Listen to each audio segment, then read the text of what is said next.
La transition écologique et énergétique ne se fera pas sans les collectivités territoriales. Le dernier rapport du GIEC le confirme, 50 à 70% des mesures d'atténuation et d'adaptation au changement climatique seront initiées au niveau local. À la mode Servolex et à Malonnet, on s'y engage. On avait une contrainte un peu particulière, c'est que financièrement, cette collectivité a toujours eu des moyens un peu limités. Il fut une époque où nous étions dans le réseau d'alerte de la préfecture, et donc il y avait un vrai enjeu. Malonnet, 6000 habitants, est un territoire à énergie positive pour la croissance verte depuis 2016. C'est l'urgence économique qui, en 2006, incite l'équipe municipale à se lancer dans la transition énergétique. 10 ans après, non seulement la ville a pu faire des économies, mais elle poursuit aujourd'hui sa politique et vise l'autonomie énergétique d'ici à 2050. On a l'habitude de dépeindre Malonnet comme étant une ville à la campagne. On a effectivement ce risque d'étalement urbain avec des terres qui sont un peu moins chères que sur les cœurs de ville. Et on a pris, nous, une décision, un vrai choix politique qu'on a présenté aux habitants lors des élections municipales de 2014. On avait formellement écrit noir sur blanc qu'on stopperait l'urbanisation des hameaux. On ne s'est pas fait que des amis, bien évidemment, puisque avant de lancer la révision du PLU, au moment du POS, ces terres étaient classées comme constructibles. J'ai pris la décision de rendre ces terres non constructibles, de les reclasser en zone agricole. Maîtrise de l'étalement urbain, performance et sobriété énergétique, mixité urbaine, adaptation au changement climatique, à Malonnet comme ailleurs, les élus doivent intégrer ces exigences au projet d'urbanisme. À la mode Servolex, le maire a engagé sa commune vers la transition écologique depuis 2008.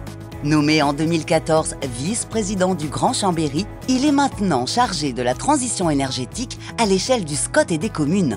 Pour lui, agir pour l'environnement est une évidence. Quand on a un territoire qui est attractif, on est soumis à des tensions sur le logement notamment plus fortes, et il faut qu'on soit dans un aménagement justement d'autant plus maîtrisé qu'on a ce dynamisme fort. C'est pour cette raison que Luc Berthoud a mené avec la métropole Savoie une étude destinée aux maires des 100 communes du SCOT pour les guider dans leur action énergie-climat.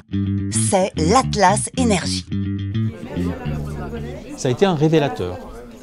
Après, ça dépend de la bonne volonté, de l'implication du maire ou des intercos dans ce domaine-là. Mais oui, ça a été à un moment en dire, mais j'ai un document de référence et j'ai des interlocuteurs si jamais je veux aller plus loin.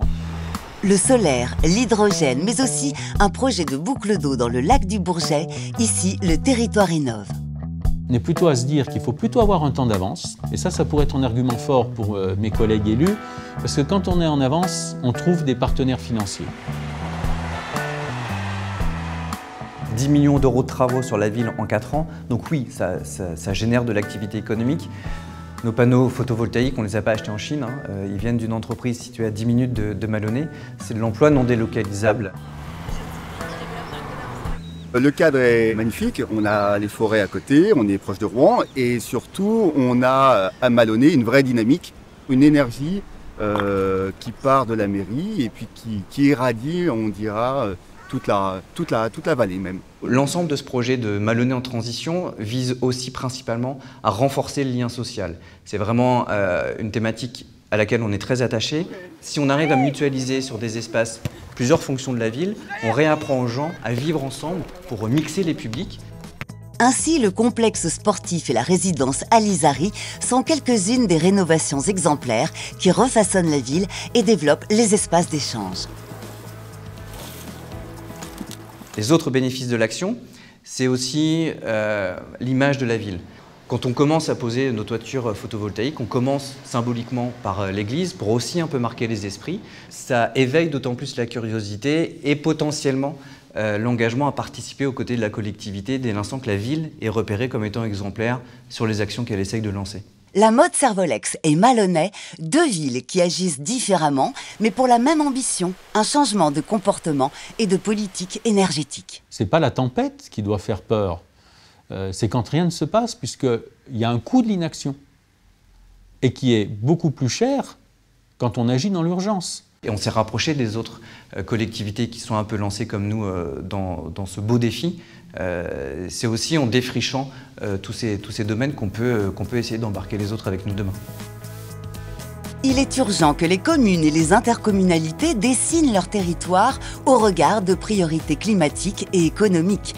Que vous souhaitiez faire de petites ou de grandes choses pour le climat, des compétences existent dans les territoires pour vous aider. Les CAUE en font partie.